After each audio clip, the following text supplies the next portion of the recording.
Gonna get this going now.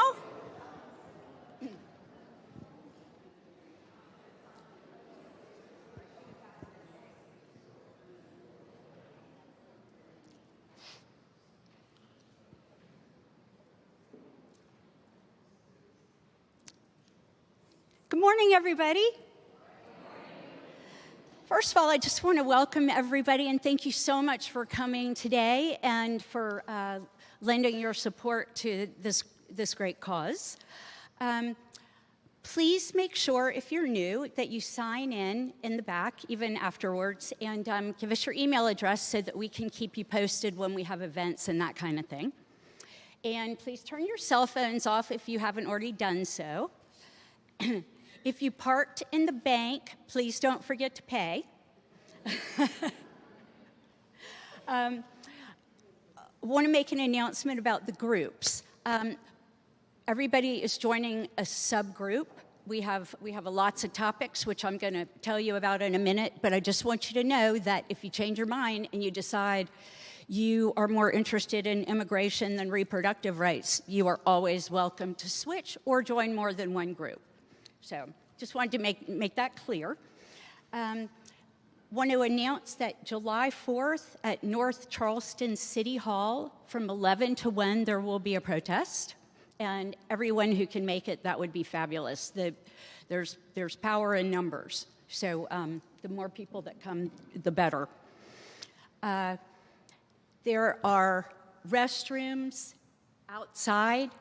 There are two restrooms. There are restrooms in the new building for the breakout groups afterwards, and there's one in the back here. So if anybody needs that. All right. I want to tell you a little bit about Silence is Not an Option and how we got started. A couple of women started talking about the issues at hand and how paralyzed they felt. They wanted to help somehow, but they didn't quite know what to do, who to join, how to make a difference. We all felt a little defeated, a little like we were swimming upstream. And thank goodness, a couple of very intelligent women got together and wrote an email.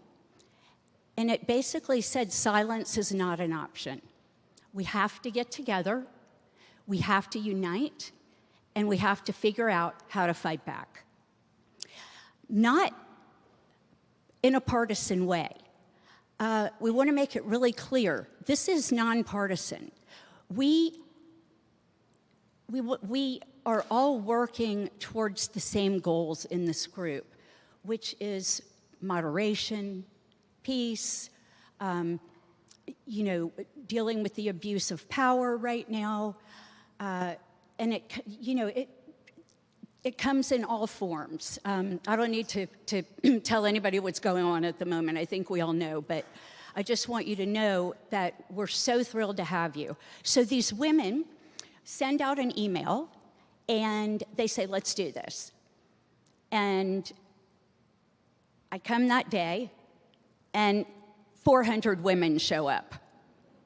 The first day, after an impromptu email that went out kind of randomly the week before. And we had a great first meeting, and we figured out the topics that we were interested in dealing with. And we met, and then we were told, go find your people and take action. Well, 6 of us weren't ready to let it go there because the energy was so fabulous, and the connectivity and the group effort and energy it needed to be harnessed. So 6 of us stepped up, a couple from the original group of ladies, and then a couple of us that just saw the potential here, and joined forces and made a plan and decided to create Silence is Not an Option, or SINO, S-I-N-O. So I'd like to introduce you quickly to the women at the wheel. we wanted something, different than steering committee. So we just thought it would be clever. So anyway, we call each woman is a wheelie, a woman at the wheel. So the wheelies are Elizabeth Lulu Colbert-Bush. Please stand up. Here, she's right back there.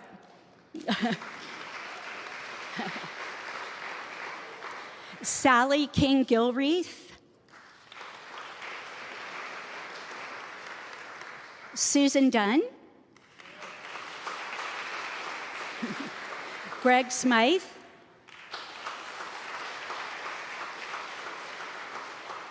Harriet McLeod.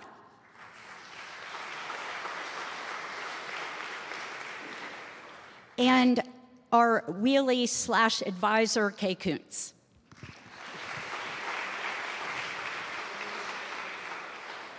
Our plan for you is that our goal is that we want you to leave every meeting with an action item. So when you leave here today, we want to make sure that you have something to do before the next meeting, whether that's go to a protest, work with the group that you've joined.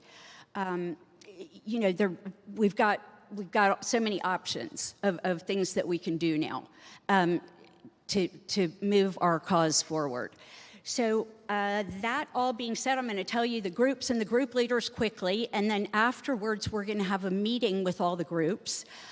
So please, those who are members, stay and do the breakout groups with us. And all of the new people, please join us. You're going to hear the groups right now, so you have time to think about where you want to be. And so Abuse of Power is the first group, and the leaders are Brittany Brandt and Alexia Nikitas. Will y'all stand up real quick? Sorry. Please stand up if you're here. Immigration, Celeste Joy. Okay. Reproductive rights, Jean Rhodes has worked really hard on this. LGBTQ, human rights and voting rights, Reese Walker. Tariff, the economy, and related international concerns would be Linda Clement. Environment and climate would be Mary Coster and Megan Edwards. Health and science research and education, Jane Joseph and Kathleen Brady. Dismantling the government bundle, Polly Buxton, who is not here today. And racial equity, Jan Anderson.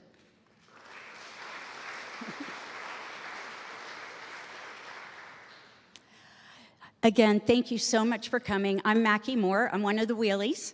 And I'd like to now we're all wearing little bandanas so that you'll know who we are if you have any questions or want to join in something afterwards. Just look for the bandanas. Now I would like to introduce two of the prime movers of Silence is Not an Option. They are two of the three that really got this going and sent the first email out. And that is, I'd like to introduce you to Greg Smythe and Susan Dunn.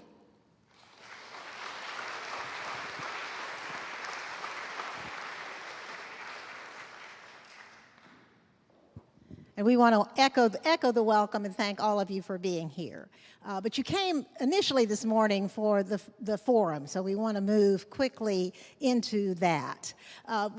We invited all of the candidates for U.S. Senate, and many of them responded very positively and said that they would be here. 3 of them are actually here, and our moderator will introduce those. I'll speak about the ones who aren't here. Senator Graham didn't bother to respond. Lee Johnson and Mark Lynch both were positive responses and indicated that they would be here, but both of them, for a variety of reasons, have needed to cancel because they couldn't be here today. We also invited Andre Bauer, who just entered the race this week, and he responded very positively, but already had a conflict for this morning. So we did want you to know what kind of the background was, and we want you to be able to hear from these candidates, get to know them, get to know some of their position on the issues, and we've collected questions, and the questions are going to be presented. They've come from us, but we've given them to the moderator. And we're so thrilled to have Carolyn Murray as our moderator. She's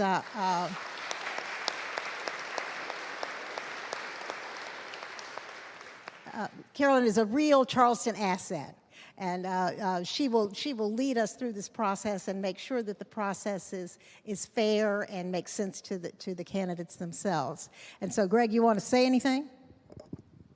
Just remember, our tagline is "Courage is courageous."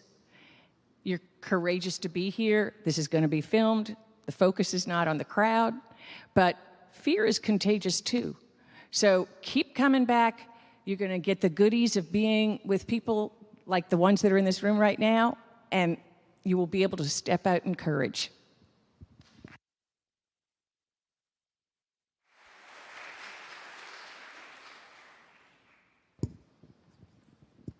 Carolyn, we'll turn this over to you.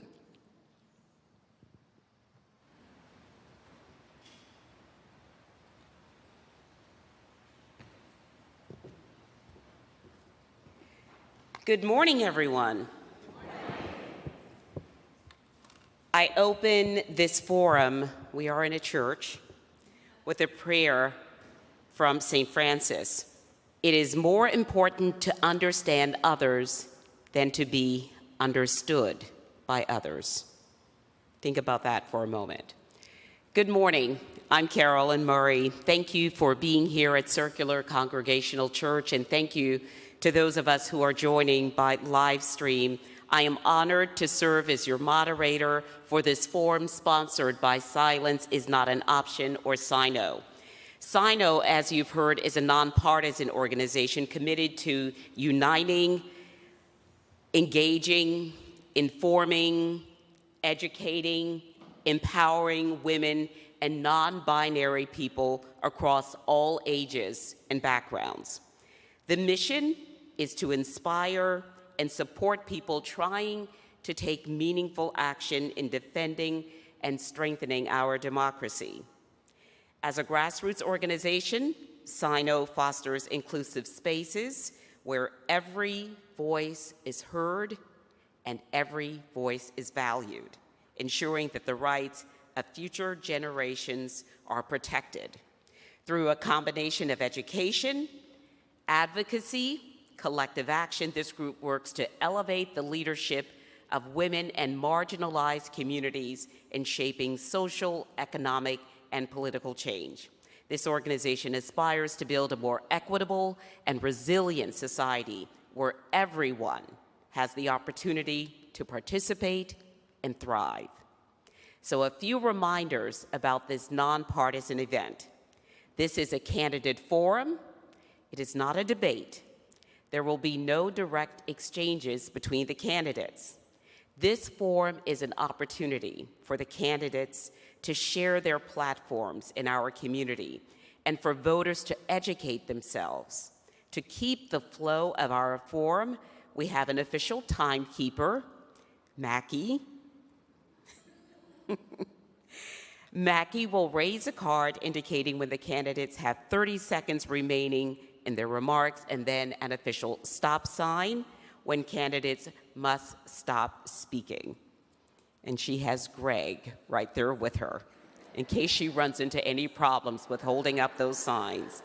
Everyone can't be Vanna White, so I mean, sometimes that's a lot of responsibility. It is my pleasure to introduce the candidates for U.S. Senate who have agreed to participate in this forum. They will come to the stage at this time. Dr. Annie Andrews, Catherine Bruce Fleming, and Kyle Freeman.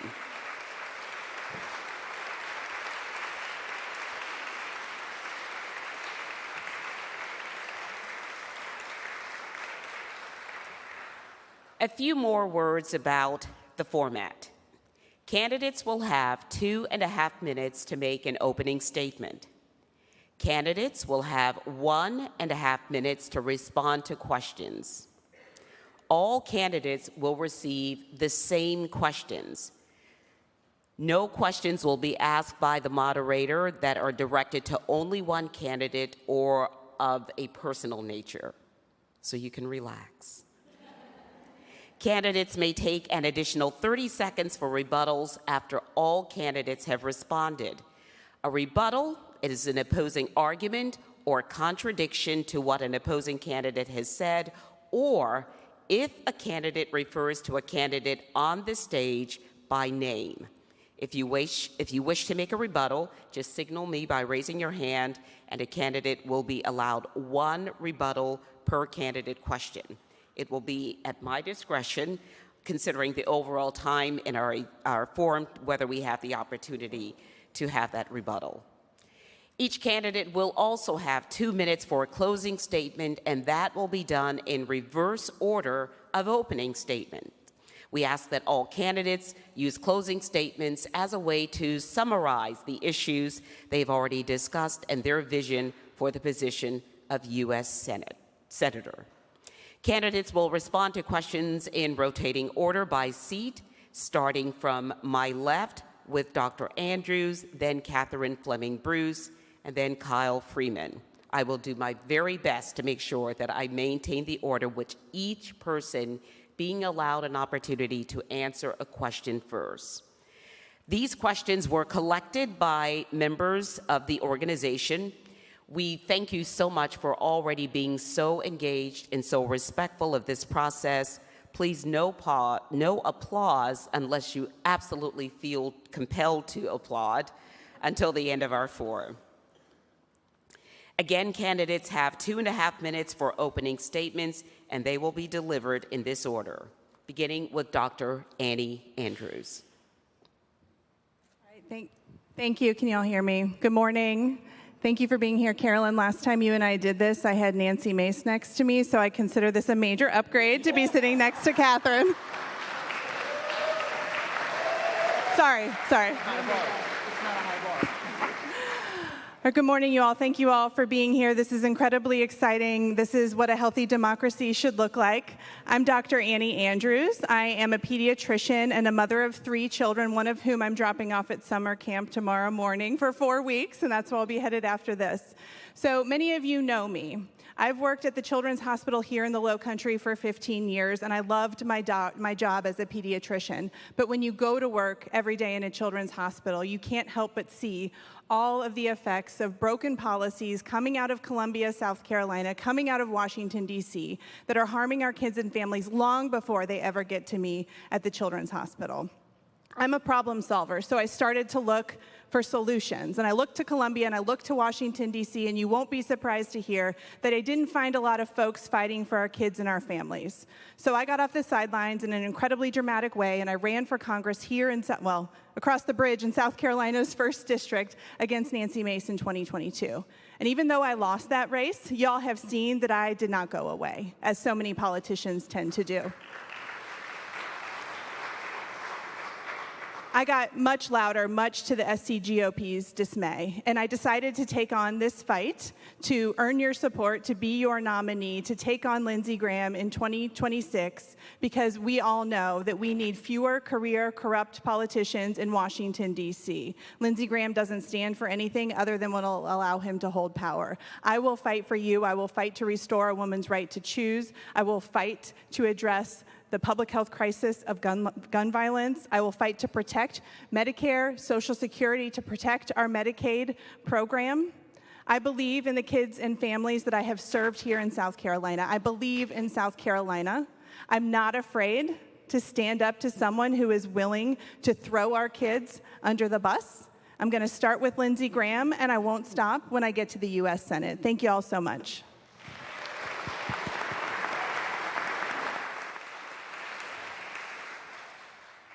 Hello, everyone. Thank you so much for being here. My name is Catherine Fleming Bruce.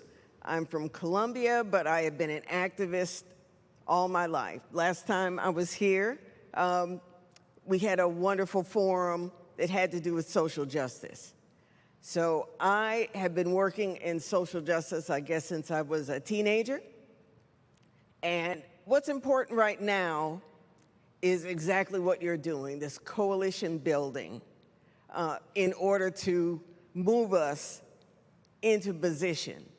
Now, Lindsey Graham is moving us into a different position. He's moving us toward war.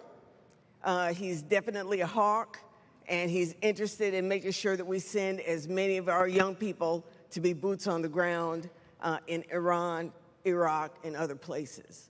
Meanwhile, he is an ace in the pocket of the president.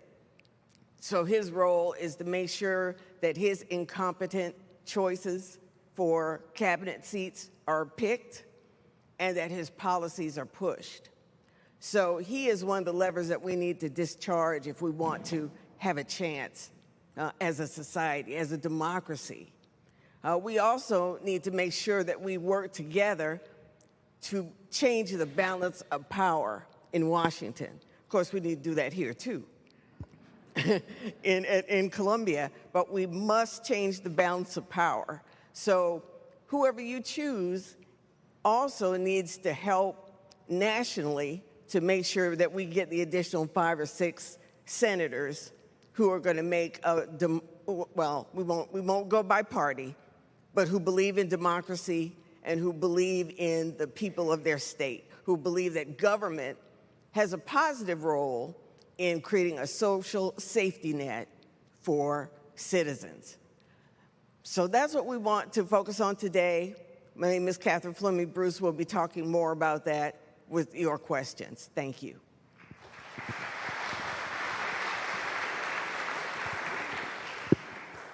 Hello, everyone, and thank you for having me, and thank you for all coming out today. This is an excellent turnout. My name is Kyle Freeman. My name is Kyle Freeman. I'm a father and a husband, and I've been working in logistics for the last 13 years. I come from a military family. My grandfather was a 2-star admiral in the Navy, my mother was a lieutenant commander in the Navy, and my father was a master chief. And while I didn't go into the military myself, I still feel that same call of duty to the country, because things have not been going well for us, as I'm sure everybody here has noticed. And I realized that evil people win when good people do nothing, which is why I love the idea of silence is not an option as the name of this group. I think this is excellent. It was once said that the job of making this world resemble one in which we want to live is a lunch pail job, where day in and day out, hardworking, dedicated people pound on closed doors and grind away until they get a result.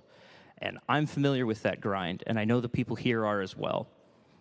I have the grit and the determination and the downright stubbornness to get my way so that we can make real change happen in Washington, which is why I'm going to go in and we're going to end Citizens United, the legalized form of corruption and bribery that has been tainting our system ever since its decision. Then we're going to expand, thank you. Then we're going to expand healthcare coverage, because healthcare is a human right. This is not something that should be debated. This is already working in other countries. It's an embarrassment that it's been going on as long as it has. And finally, on top of a long laundry list of other things, just for brevity's sake, I'll say that I also intend on making bodily autonomy, the right to control your own body, as an amendment to the Constitution to give it the firmest possible legal protection and stance. My name is Kyle Freeman, and I'm fighting for a future that everybody can enjoy and we can all share and be proud of. So thank you all for coming out today, and thank you for being here, and I look forward to speaking to more of you after this.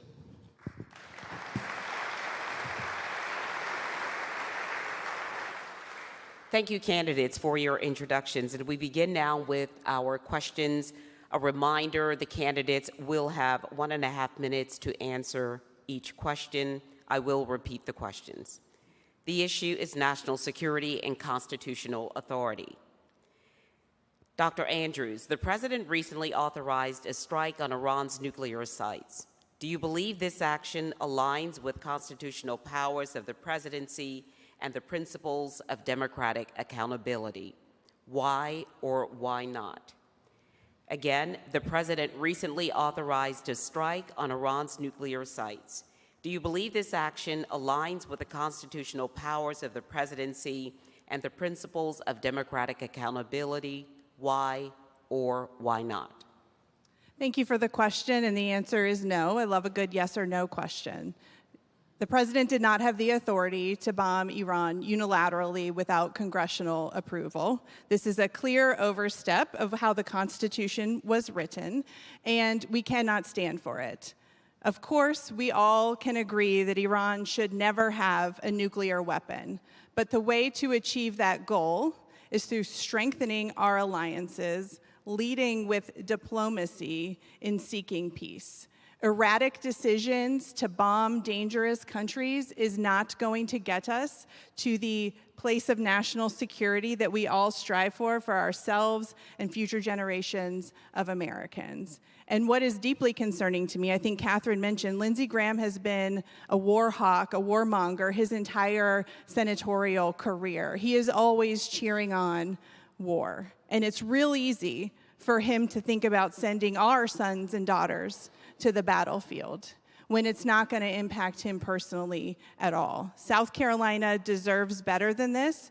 We need to reclaim our place as a world leader, a country that is respected on the world stage, and the chaotic administration that we are all experiencing now is not getting us there, and we need to be really clear about the fact that Lindsey Graham is responsible for everything that is coming out of the Trump administration. He voted to confirm Pete Hegseth, as he did to every other cabinet nominee. So Lindsey Graham is leading us down a path of another generational conflict in the Middle East, and I will not stand for it.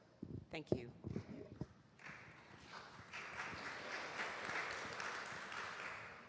Ms. Bruce, the question, the president recently authorized a strike on Iran's nuclear sites. Do you believe this action aligns with the constitutional powers of the presidency and the principles of democratic accountability? Why or why not? Well, and I will repeat the question for you. Okay. The president recently authorized a strike on Iran's nuclear sites. Do you believe this action aligns with the constitutional powers of the presidency and the principles of democratic accountability? Why or why not?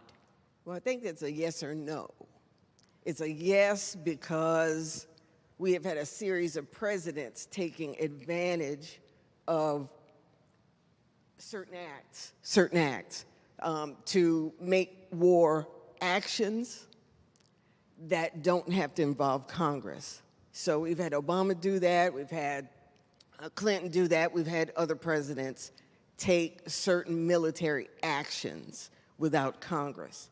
However, in order to be democratically approved, a congressional process would be more democratic because you have gone through a public process where people can watch, where the people that we have elected can be part of a decision-making process.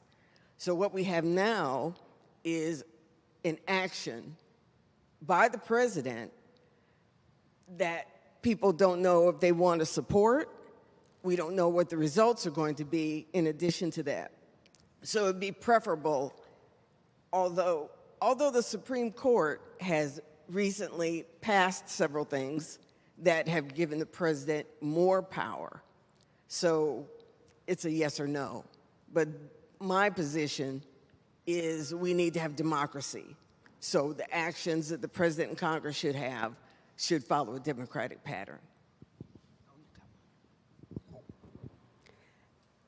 Mr. Freeman, the president recently authorized a strike on Iran's nuclear sites. Do you believe this action aligns with the constitutional powers of the presidency and principles of democratic accountability?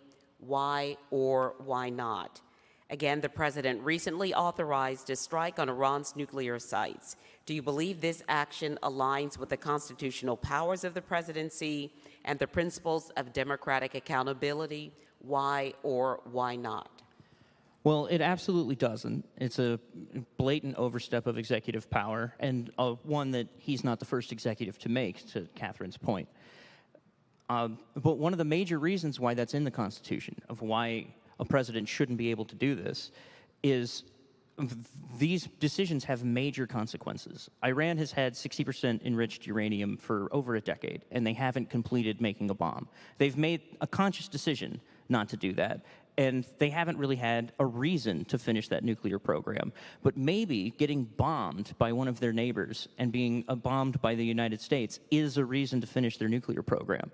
We've just given them a reason to create a nuclear weapon that didn't exist before. And that's because one person decided that he knew better than everybody else in the country and made a rash and bold decision in order to try to gain favor to raise his poll numbers. That's what it is. He realizes that his poll numbers are slipping and that the midterms are coming up. New York City just proved that people are ready for progressives, and that's scaring them. And so they're making brash, bold decisions without thinking about the consequences, and that's exactly the kind of decision that Congress exists to stop the executive branch from doing. Yes.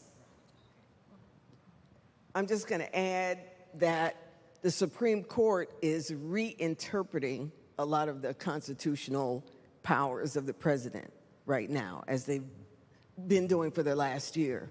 So the fight is for the people to voice in opposition with some of these decisions. However, we have a Supreme Court that's stacked with folks who are going to support one particular direction. So one of our roles, I think, as Senate is going to have to make some changes to the Supreme Court in order to address that issue. Thank you, Ms. Bruce. On the same topic, we begin this time with you, Ms. Bruce. The question is, if Iran retaliates against U.S. forces or interests, what moral and strategic considerations should guide your support for potential responses? Additionally, should Congress have been formally involved through an authorization for use of military force, AMUF, and how can we balance the need for national security with transparency and democratic oversight? The question again, if Iran retaliates against U.S. forces or interests, what moral and strategic considerations should guide your support for potential responses? Additionally, should Congress have been formally involved through an authorization for use of military force, AUMF, and how can we balance the need for national security with transparency and democratic oversight? We begin with Ms. Bruce. Thank you. I think what would guide one part of our Congress and our administration, we can imagine what that would be. And we've already heard many of them articulate immediate strike back, possibly boots on the ground in that situation. We're going to have to put diplomacy first in this situation. We may have to try to do that in order to stave off any retaliation. And we've already seen some retaliation, to be honest. So we need to double down on any opportunities that we have for diplomacy. We have to work with Europe. We have to work with our partners in the Middle East to make sure that we do not have anyone using nuclear weapons. And I think everybody understands the risk of using nuclear weapons. So we have that in our favor. But I think the last part of your question, we still have to make sure that there is a public discussion, that people who are looking to their representatives will be able to observe that process and make their voices heard by their elected officials. Thank you. Mr. Freeman, if Iran retaliates against U.S. forces or interests, what moral and strategic considerations should guide your support for potential responses? Additionally, should Congress have been formally involved through an authorization for use of military force, and how can we balance the need for national security with transparency and democratic oversight?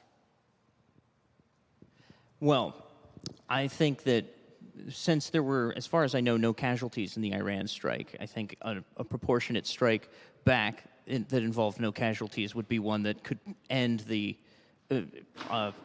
engagement altogether, and we can open up diplomatic channels. But regardless of what retaliation is given by the United States, it should be a plan to lead to the negotiating table in order to create a new nuclear deal.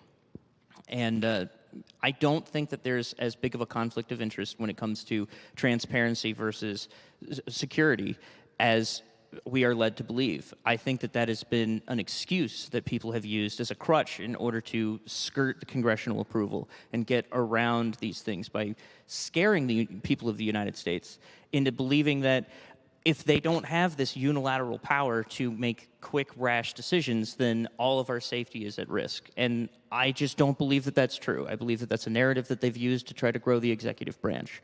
So I disagree with the premise from the start. Thank you. Dr. Andrews, if Iran retaliates against U.S. forces or interests, what moral and strategic considerations should guide your support for potential responses? Additionally, should Congress have been formally involved through an authorization for use of military force? And how can we balance the need for national security with transparency and democratic oversight? So as they say in Hamilton, you're going to need congressional approval, and you don't have the votes. Absolutely, we need congressional approval to send our brave troops into what will certainly be a generational conflict in the Middle East. And the problem here is we don't have any more adults in the room. And Lindsey Graham honestly used to be an adult in the room. When he was first elected half of my lifetime ago to the US Senate, he worked across the aisle. He came back to South Carolina and talked to his constituents. He was not a bought and paid for corrupt career politician, but now he is. And he voted to confirm Pete Hegseth to be the secretary. And we can lay this erratic behavior from the Trump administration at Lindsey Graham's feet. He is one of the most responsible for this potential escalation into war in the Middle East. He's one of the most responsible people in all of Washington, D.C. We need to get back to a place where we can have transparency, where we understand the considerations that went into the decision to bomb Iran. Maybe there was a justification, but we have not been told that justification. We need to hold our elected officials accountable. We need to get back to a place of transparency, and we need to elect some adults to be in the rooms where these decisions are being made. Thank you. And candidates, in light of the time, if it's okay, I will ask the question once, but if you would like me to repeat the question, I certainly will. Thank you. The question, we begin with you, Mr. Freeman, and the question deals with economic inequality and cost of living. As costs for housing, health care, and child care continue to rise in South Carolina, many families feel squeezed. What innovative federal policies or reforms do you believe are most effective in genuinely reducing these burdens? And how would you prioritize them to ensure they benefit working and middle-class families? Well, we've seen through about 40 years of experimentation that trickle-down economics just does not work. Supply-side economics doesn't work. We need to focus on demand-side economics, which is stimulus packages and investing in the people. We saw during COVID that demand-side economics works. It saved the economy and it boosted it. Bailing out massive corporations is not a way to keep the economy healthy. We've got to make sure that these billion-dollar corporations and these individual billionaires pay their fair share. Only 10% of Elon Musk's net worth could fund the entirety of the Department of Education for over a year. That is absurd. It's insane. And we shouldn't stand for this. We should demand that these people pay their fair share back into the organizations and the country that made them their billions in the first place. By focusing on that and allowing that money to go to government programs that help people and increase people's earnings, we will slowly work down the deficit and will boost the economy while raising wages and making life, day-to-day life, easier for everybody in America. Thank you. Dr. Andrews, as costs for housing, health care, and child care continue to rise in South Carolina, many families feel squeezed. What innovative federal policies or reforms do you believe are most effective in genuinely reducing these burdens, and how would you prioritize them to ensure they benefit working and middle-class families? So in the 15 years that I worked at the Children's Hospital here on the peninsula, I took care of kids who were hungry and didn't know where their next meal was coming from, kids with chronic diseases like asthma and diabetes whose parents weren't sure if they could afford their prescription medications, kids who had to spend the night in the hospital room alone because their parents are juggling multiple jobs just to make ends meet. We have a real affordability crisis in this country, and it's affecting every community here in South Carolina. We need real policy solutions, and the good news is they exist. We just don't have enough leaders with the moral courage to pass them. First and foremost, we need an expanded and permanent child tax credit. When that went into place during COVID, it lifted millions of American children and families out of poverty. We need broad bipartisan support for that. We need to continue the work that was done under the Biden administration to lower the cost of prescription drugs. We need to make health care more affordable for every American. We cannot gut the Medicaid program and expect people to experience increased affordability. We need real solutions to affordable housing here in Charleston and in every place in South Carolina. If we can learn a lot from what happened in New York City in that mayor's race. People are struggling to make ends meet, and they're seeking leaders who are offering actual solutions. We need more affordable childcare, more affordable health care. We need quality public education for every child in this country, and these things are achievable if we start electing the right leaders. Thank you. Ms. Bruce, the question for you. As costs for housing, health care, and child care continue to rise in South Carolina, many families feel squeezed. What innovative federal policies or reforms do you believe are most effective in genuinely reducing these burdens, and how would you prioritize them to ensure they benefit working and middle-class families? I'd like to start with an increased wage from the federal level. You know, if families are bringing in more, they'll be able to afford more. So we want to start with that. Certainly ditto on the child tax credit. That's going to be important. We also want to look at the ability of workers to organize and to make demands of their employers to make sure that they have a safe environment and opportunities and the proper benefits. So that's going to be important. We need to look at expansion of Medicaid in our state or nationally, possibly universal health care. We also need to look at groups that have a wealth gap because of treatment and mistreatment in the past. So that may be Native Americans, it may be women, it may be African Americans. We're going to look at all of those. And certainly we want to make sure that our industries are able to work and bring in workers. The tariffs is making that difficult. We've already seen some plants shut down, some businesses that we're going to start end because of the uncertainty that's happening with the tariffs. So that's certainly something that I would change as well. May I add something? Yes.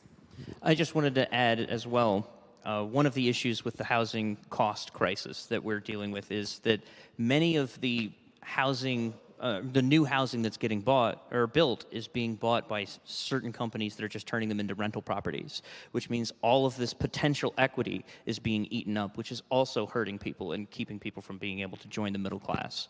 That's something else that we need to target as well. Thank you.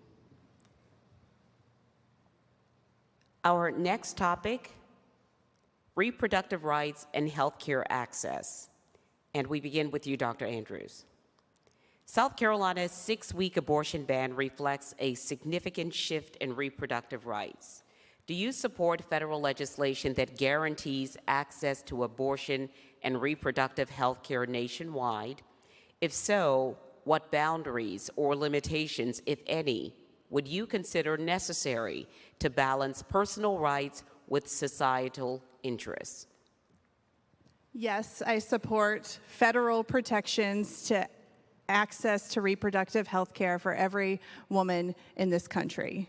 Decisions about pregnancy are between a doctor and the pregnant woman. Politicians like Lindsey Graham have no business in the exam room.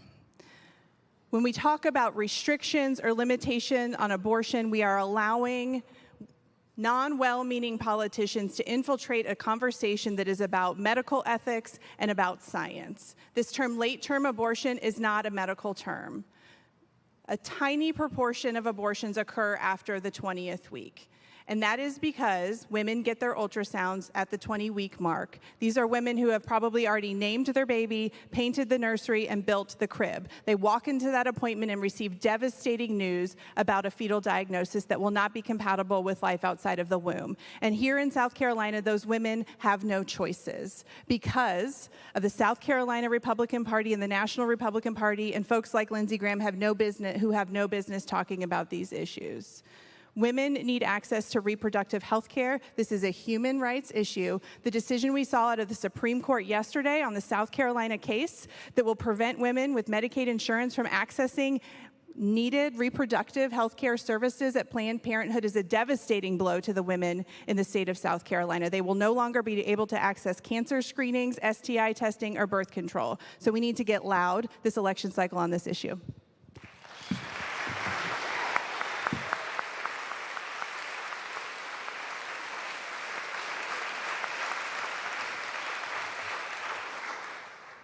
Ms. Bruce, South Carolina's 6-week abortion ban reflects a significant shift in reproductive rights. Do you support federal legislation that guarantees access to abortion and reproductive health care nationwide? If so, what boundaries or limitations, if any, would you consider necessary to balance personal rights with societal interests? Well, I certainly do support having a federal expansion and opportunity for women to make their own choices. In order to do that, we're going to have a change in the balance of power in Washington. So we're going to have to work together to make sure that we shift the number of senators and the number of House members who are going to be there to vote, and to vote in favor of that policy. Short of that, if we don't have that happen, we do want to continue to get loud, but at the same time, I think something that's going to be very important for us to do is to monitor and create data around the impacts of these laws. So we haven't really, I think we've had some changes in our DHEC, for instance, that they're not keeping the data. We need to know that women are dying because they're not getting these procedures.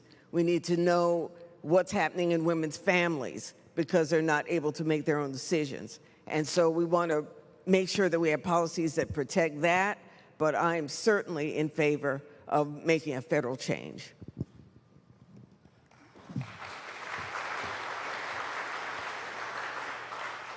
Mr. Freeman, South Carolina's 6-week abortion ban reflects a significant shift in reproductive rights. Do you support federal legislation that guarantees access to abortion and reproductive health care nationwide? If so, what boundaries or limitations, if any, would you consider necessary to balance personal rights with societal interest? I absolutely support legislation that guarantees a woman's right to choose. And I don't think that there should be limitations outside of making sure that the medical procedures and medical care that's provided to them is effective and safe. Outside of that, there's only 2 people that are involved in a decision when it comes to an abortion or a pregnancy or anything, and that is the mother and her doctor. That's it. And everybody, an abortion is an extremely difficult decision to make, and there is a special kind of depression for women who have had an abortion. And it's a difficult decision, and I've been facing that decision before, and I chose to keep my son. But I wouldn't blame anybody that chose differently from me because it's incredibly scary. It's incredibly difficult. That's exactly the kind of decision that the government has absolutely no business making on behalf of the American people, which is why it should be enshrined in the Constitution as an amendment to say that bodily autonomy is untouchable by the government. They can't say that you're not allowed to have tattoos, and they can't make you get tattoos. They can't say that you're not allowed to have certain medical procedures, and they can't force those medical procedures on you either. The government does not have the right to make that call, not just for women, but for anybody in the United States. And the fact that women have had to fight so long just to be treated like people is an embarrassment, and I aim to end that.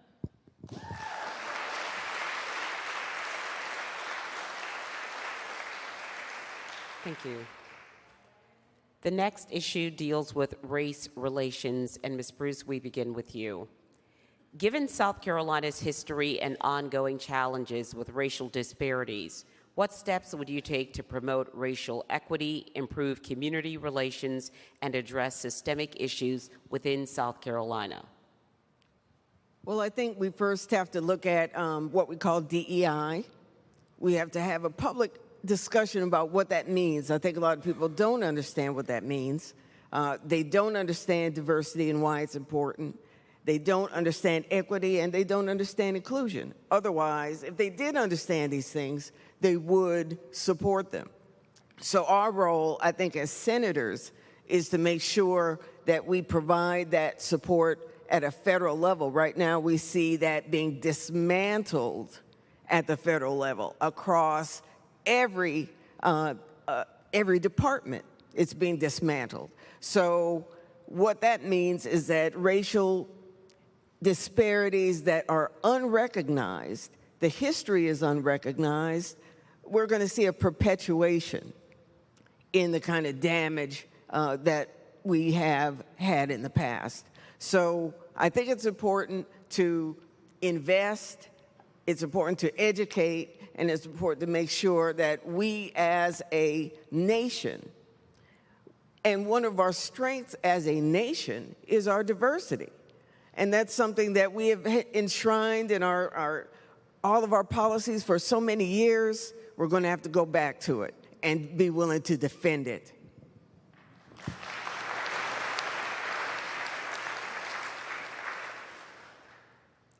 Mr. Freeman, given South Carolina's history and ongoing challenges with racial disparities, what steps would you take to promote racial equity, improve community relations, and address systemic issues at the federal level? Pardon me.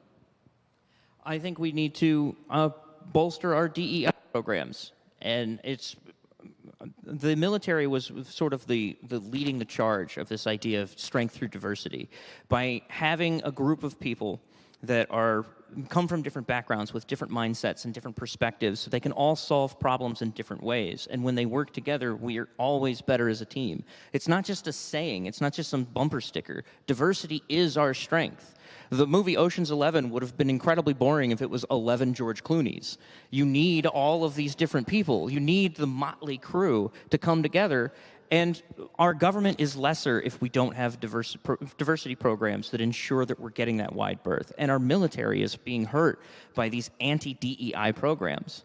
We need to allow people that come from all backgrounds, from all races, ethnicities, from different ways of life to come in and help make these decisions. If you have everybody laughs at the George Clooney joke about Ocean's 11, but look at Congress right now. Look at the Senate right now.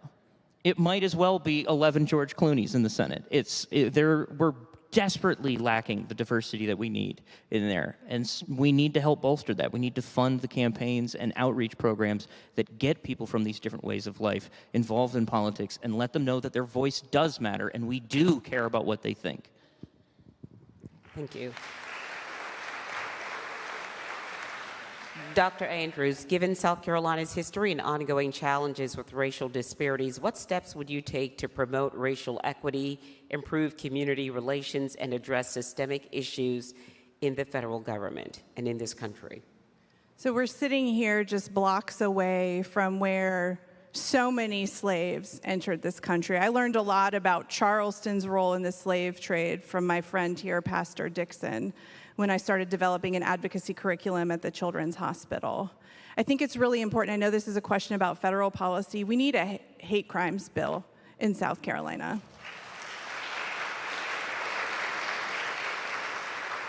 We need to understand what's happening in our backyard because there has been a really unhealthy, insidious infiltration by the Freedom Caucus into our medical and academic institutions in this state, to the point that websites have been scrubbed, titles related to DEI work have been changed, and it is incredibly disheartening and concerning. And I think a lot of people don't understand that that's happening here on this peninsula and that's happening throughout this state. The Trump administration is using this catch-all phrase of DEI, which is Catherine eloquently elucidated why it is so critical that we fight for actual DEI. They're using this as an excuse to attack our research institutions because this is just one step in the authoritarian fascist playbook. So we need to call it what it is, and we need to support DEI initiatives because they do make us stronger. And those of us who live here in Charleston need to be leading the charge because this problem started here and the solutions should too.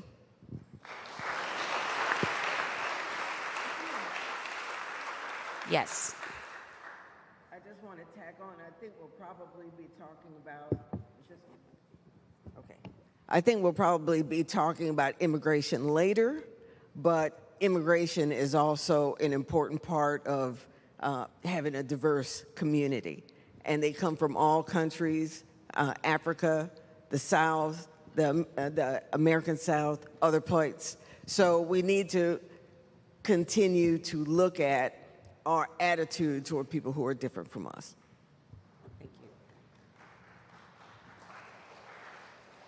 Our next topic is climate resilience and infrastructure. Mr. Freeman, we begin with you. The question: coastal South Carolina faces increasing threats from erosion, rising sea levels, and flooding, yet federal investment remains limited. What specific action should the federal government take to protect our coastline and infrastructure from the impacts of climate change, and how would you ensure these measures are equitable and sustainable? The number one thing is we need to get off of fossil fuels. We need to stop the bleeding, step one. And in my opinion, I think nuclear power is the best way to go about doing that. I would love to bring nuclear power plants to South Carolina and bring high quality, high paying jobs to the area while lowering the utility costs for everyone. But at the same time, we also need to look at some geoengineering elements, removing carbon from the atmosphere and cooling the oceans. There are ways to do this that don't damage the environment and have predictable consequences. We need to have those options on the table. If we don't address climate change, we're talking about a global extinction event. Everything is on the table. We should be addressing this with the intensity that it deserves. Coastal cities, I grew up in Virginia Beach, and we had to deal with this, the constant erosion and the constant dredging. You can either work on essentially sweeping the water off the beach, but you're not going to make any progress. The only way to do it is to stop the bleeding and then immediately reverse it by geoengineering and carbon scrubbing. There are ways to do it, and we need to start investing in those technologies and moving that needle forward now, because we are out of time.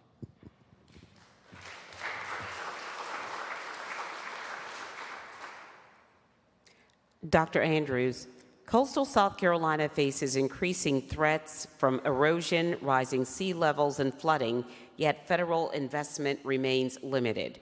What specific action should the federal government take to protect our coastline and infrastructure from the impacts of climate change, and how would you ensure these measures are equitable and sustainable? Well, the good news is I heard next week is Infrastructure Week.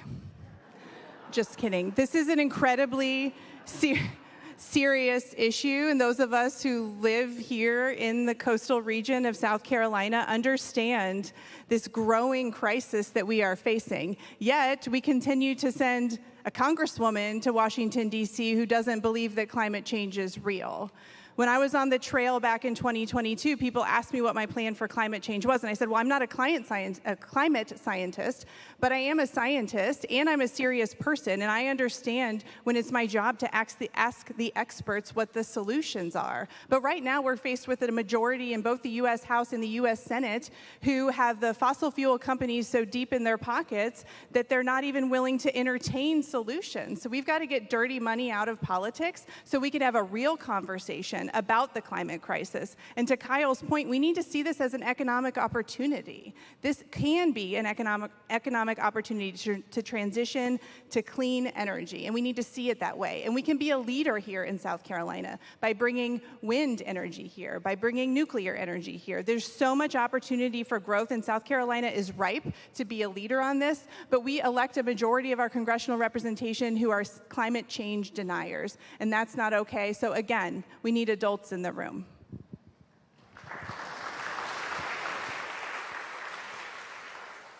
And Ms. Bruce, the question, coastal South Carolina faces increasing threats from erosion, rising sea levels, and flooding, yet federal investment remains limited. What specific action should the federal government take to protect our coastline and infrastructure from the impacts of climate change, and how would you ensure these measures are equitable and sustainable?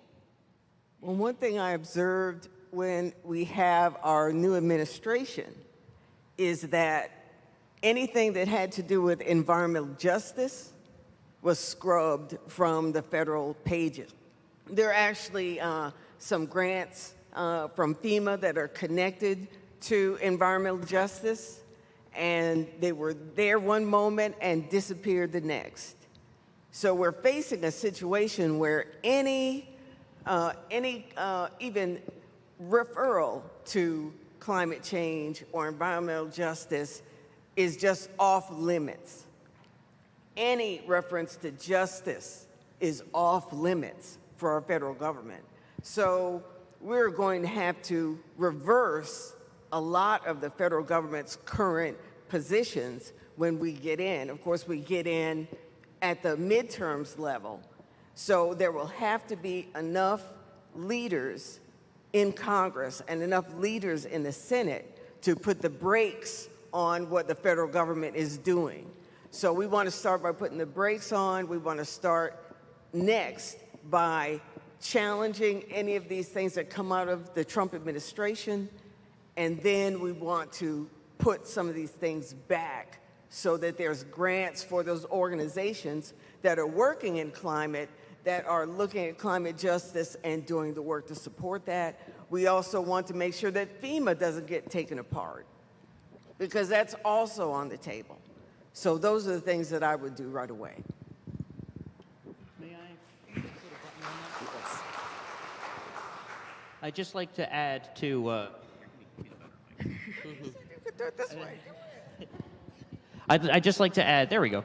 I'd just like to add to Dr. Andrews' point that getting oil money out of politics is extremely important, and that's why we have to focus on getting Citizens United overturned first, because that's step one, to get that bad money out of the system so that it stops tainting the results. And we have to take away the oil companies' power before we can have the room to breathe to actually make progress. So I absolutely agree, and that's why I think Citizens United is step one.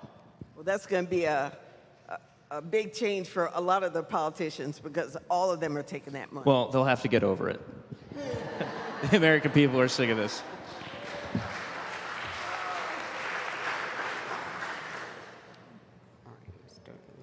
Okay. I want to make sure that we're starting with Dr. Andrews now, or we just started with Mr. Freeman, back to Dr. Andrews. That's correct. Okay.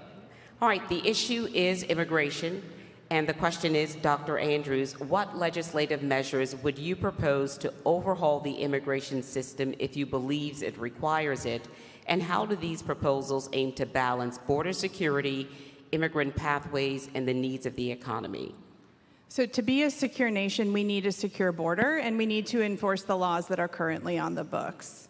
But we need to do so by centering our own shared humanity. We need clearer paths to citizenship for people who are here and who are working and who are cleaning our homes and building our houses and picking our produce. What is happening now, coming out of the Trump administration with Kristi Noem at the helm, is disgraceful and flies in the face of everything that this country stands for. This pendulum has swung so far in the wrong direction, but both political parties use this as a political football every election cycle. The Republicans fly down to the border, Democrats are on TV saying we need comprehensive immigration reform, but they don't ever offer solutions when they're actually elected. And folks like you in this room and me up here are tired of this. We need a compassionate immigration system that reflects and respects the dignity of everyone who is in this country working hard and not breaking the law. And we need to demand of our leaders, whoever is elected in 2026, that they actually act to enact solutions. The Democrats tried last Congress. They were stopped by the Republicans.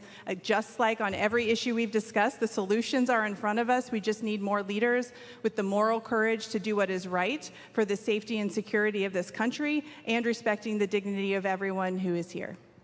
Thank you. Ms. Bruce, the question for you: what legislative measures would you propose to overhaul the immigration system if you believe it requires it? And how do your proposals aim to balance border security, immigrant pathways, and the needs of the economy? Well, we definitely need border security, but I think immigration is also tied to our foreign policy. We have many years of foreign policy that engages in removing or putting figureheads into power, supporting these individuals who are going to carry out certain directives that we want the United States to have access to oil and things like that, which is also what's the reason behind what's going on in Iran, because they're one of the biggest oil producers on the globe. So if our immigration policy, that can be changed to allow people to come in more easily, but if we have a better relationship with their government, if we're able to help improve conditions in their government, then we should do that as well. So we can't do things to destroy what's going on in a nation and then tell people they can't come here.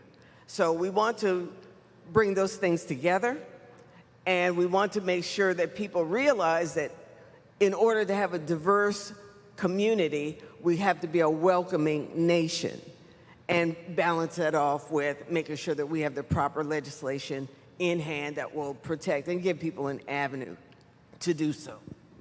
I'm going to use this one. Mr. Freeman, the question: what legislative measures would you propose to overhaul the immigration system if you believe it requires it? And how do these proposals aim to balance border security, immigrant pathways, and the needs of the economy? Well, the primary reason that there are so many undocumented immigrants in this country is because our immigration system is just so completely broken. It's so incredibly difficult to become a citizen that people that follow every rule, do everything that they're supposed to do, and they have employment here in the country can lose their access to a shot at citizenship simply because they got laid off for no reason of their own. It's just pure circumstance. You shouldn't have your citizenship just be decided by a dice roll. That's absurd. The entire system needs to be overhauled. But I think what's most frustrating about talking about this issue, especially when you're out campaigning and people say, oh, well, Trump is trying to secure the border. The Republicans have made it extremely clear that they do not give a shit about immigration. They just don't. They have had the opportunity to fix it over and over and over again. There was a bill on Trump's desk that he vetoed because he wanted to keep it as an issue so that he could continue to scare people into voting Republican. This is absurd, and it's inhuman, and it's causing real human suffering. We need to actually reform the immigration process and stop using it as a political football, because it's causing real suffering. And now, I just want to add, and now, people who are trying to go through the proper process, they come out and there's the folks there ready to grab them. So we are not having we're not taking a direction that allows people to have more confidence in our immigration system, is what I want to say. Thank you. Thank you, candidates. The next subject area is campaign integrity and transparency.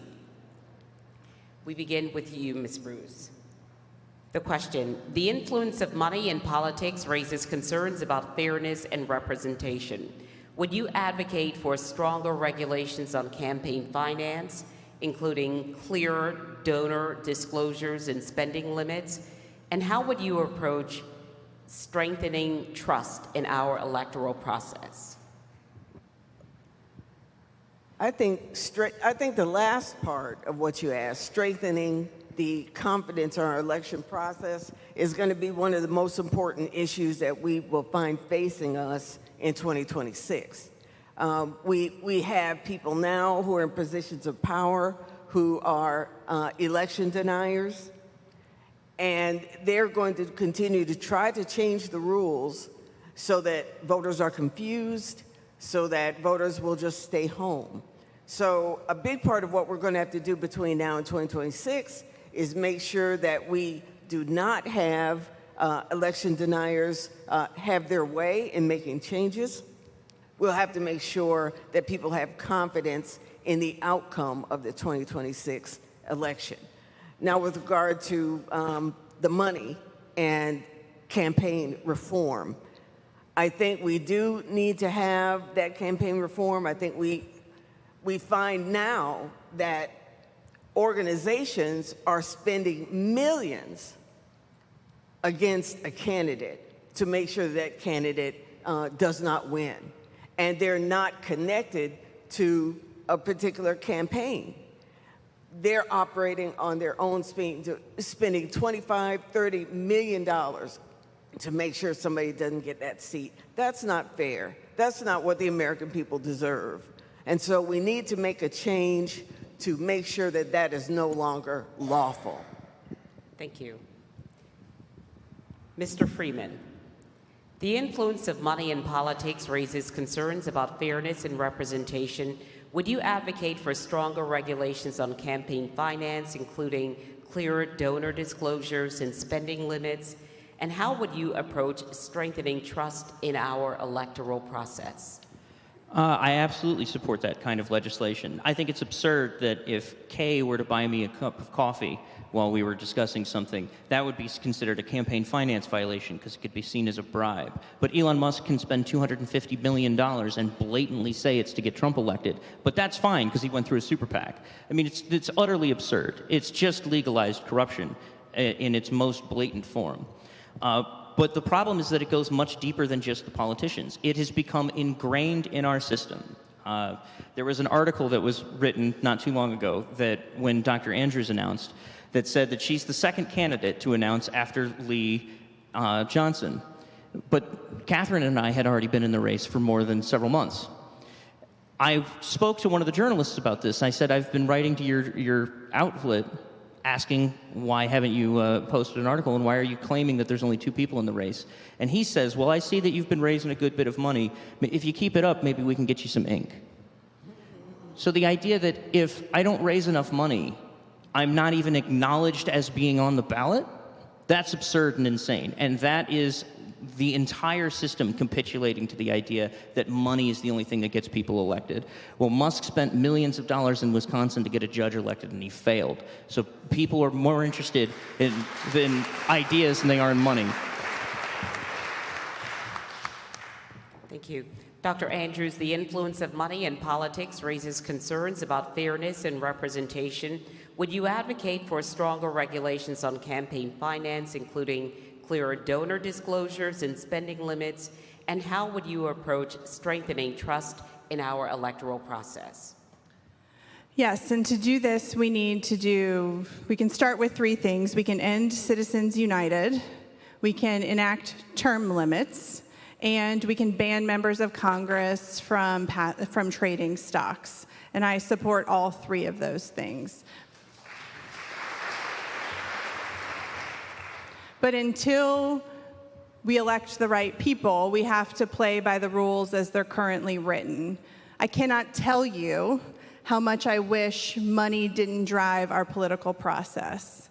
I wish I could do this every day, but so much of my time as a candidate for the US Senate is spent on the phone dialing for dollars, because the truth of the matter is we cannot beat Lindsey Graham in 2026 if we don't raise the funds necessary to run the kind of campaign that will be needed to defeat this deeply entrenched Washington, D.C. career corrupt politician.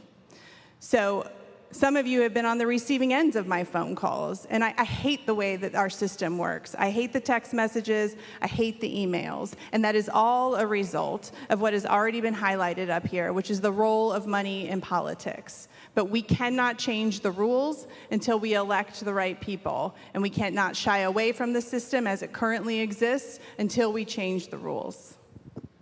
Thank you.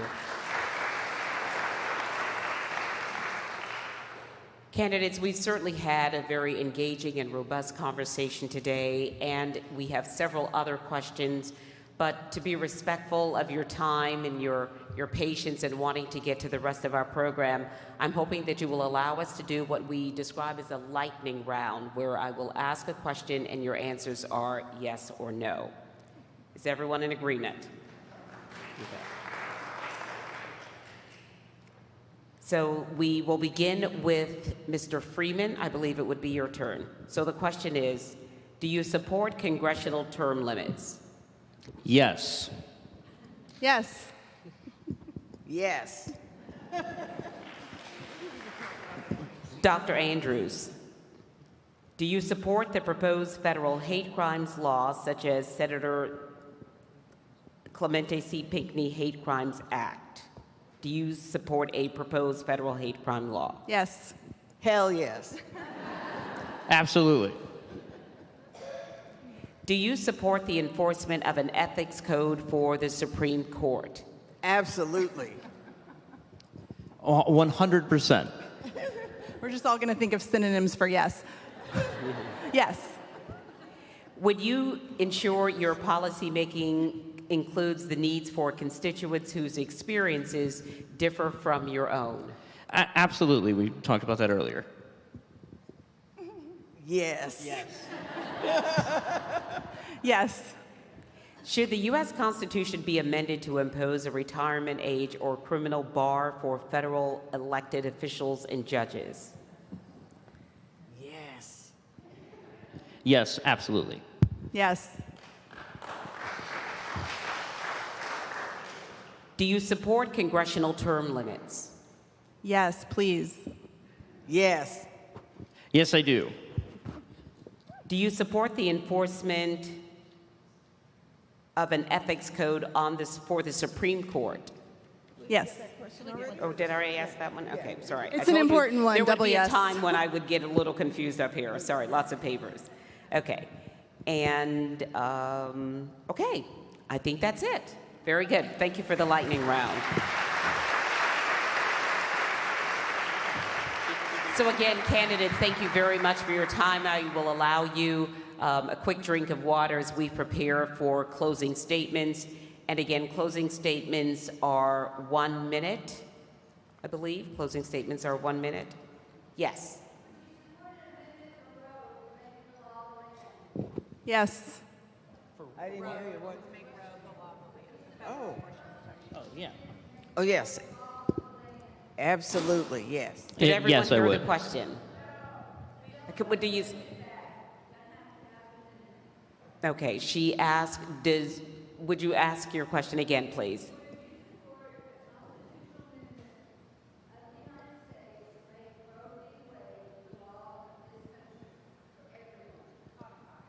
Yes. thank Codifying Roe. Yes, we all support it. Yes. Yes, Thank you. absolutely, absolutely. Now, we will move to our closing statements. We will proceed in reverse order, and we begin with you, Mr. Freeman, then Ms. Bruce, and then Dr. Andrews. Closing statements, please. 1 minute. Well, I'd like to thank everybody for having us, and thank you to our moderator for doing such an excellent job.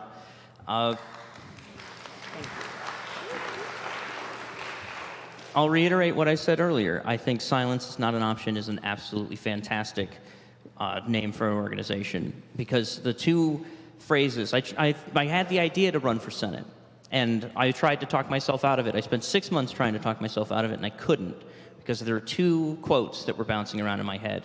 And one was, there comes a time in your life where you have to choose between doing what's right and doing what's easy. And running for the Senate is hard, but I'm up for the challenge, and I'm ready to do this, because it's what we need to do.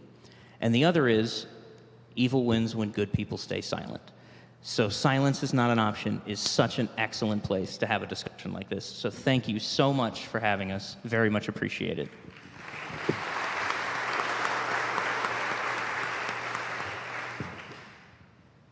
I think what I want you to take away from this conversation is that we are in an existential crisis in our nation and in our state.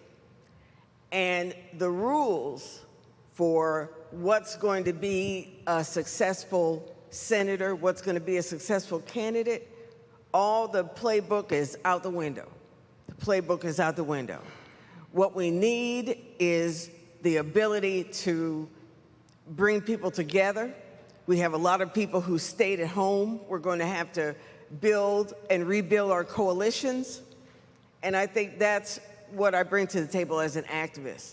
Somebody who's been around this state working in voting rights, women's rights, climate, working for children, surviving, keeping our public education going.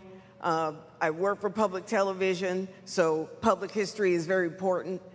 All of these are things that we have to say. We have lots of battles going on at once.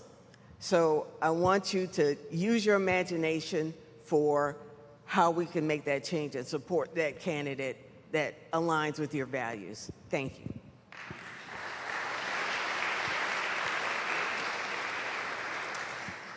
I'm Dr. Annie Andrews. I'm a mom, I'm a pediatrician, I'm not a career politician. I believe in South Carolina. I'm not afraid of a fight. I don't take positions just because they're popular. I am here and committed to representing you as the Democratic nominee in this race to defeat Lindsey Graham. So I'm here to ask for your support. I'm here to ask for your vote. I promise you I will work as hard as I can. I promise you I will not let you down. Please go to drannieandrews.com to learn more about me, to sign up to volunteer, and to give what you can. Lindsey Graham is vulnerable in 2026. This is our opportunity to send him home, and what a shockwave that would send in our national political conversation. So let's all be a part of that together.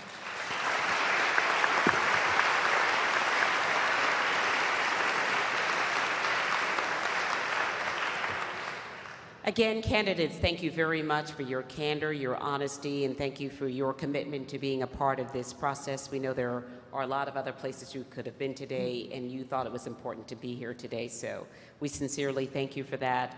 Audience, we certainly thank you for your engagement. I don't think one person left the room, so thank you so much for giving up your Saturday on a warm day when you could be outside, again, doing a lot of things, but you thought it important to be a part of this conversation so that you could make informed decisions for yourself and for your family.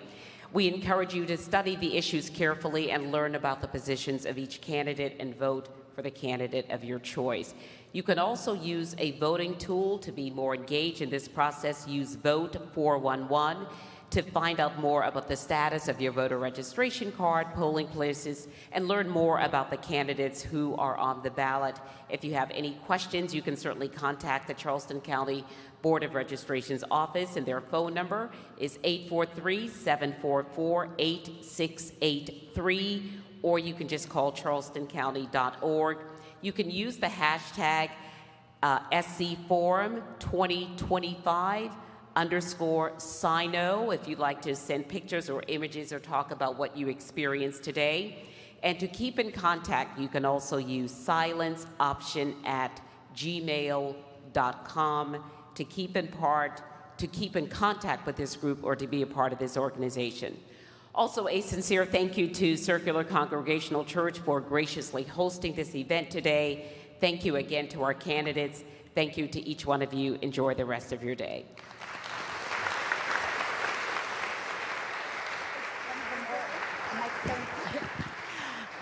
Carolyn, thank you so much for all your hard work, your guidance, helping us write our press release, getting our questions in order, and just keeping us at task. Thank you. Thank you very much. Thank you so much.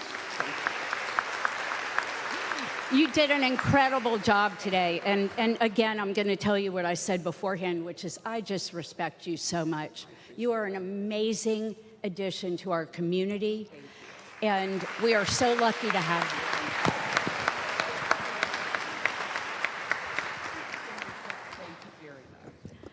Candidates, thank you so much for agreeing to be here and for actually being here when you said you would.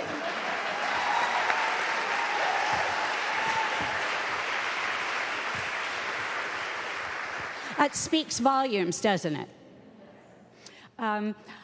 I want to tell you that our Gmail address is silencenotoption@gmail.com, no problem. We have a Facebook group. It's a private Facebook group. It's called Silence is Not